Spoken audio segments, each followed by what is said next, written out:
Commissioner Sahiwal division doctor Asif Tufail کی زیر صدارت ریونیو کورٹ مینجمنٹ کے تحت مقدمات سسٹم کی پیش رفت اور ریونیو خدمات کی بہتری کے حوالے سے ایک اہم اجلاس منعقد ہوا ہے۔ اجلاس میں secretary revenue Punjab Shafqat Ullah Mushtaq, deputy commissioner Sahiwal captain retired Sami Ullah Farooq سمیت متعلقہ افسران نے شرکت کی۔ کمشنر ڈاکٹر آصف طفیل نے کہا کہ ریونیو مقدمات کے بروقت اور شفاف فیصلے حکومت پنجاب کی ترجیحات میں شامل ہیں۔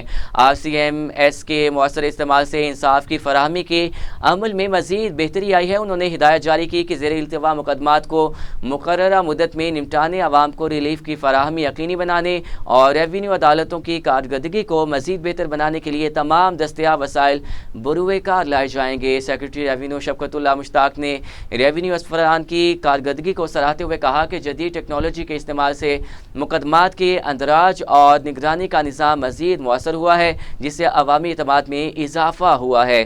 بار کونسل اور بار ایسوسی ایشن کے نمائندوں نے بھی ریونیو عدالتی نظام میں بہتری کے لیے اپنی تجاویز پیش کیں۔ اجلاس میں اس عزم کا اظہار کیا گیا کہ ریونیو خدمات کی فراہمی مقدمات کے شفاف اور بروقت فیصلوں اور عوامی مسائل کے حل کے لیے حکومت پنجاب کے ساتھ ہے۔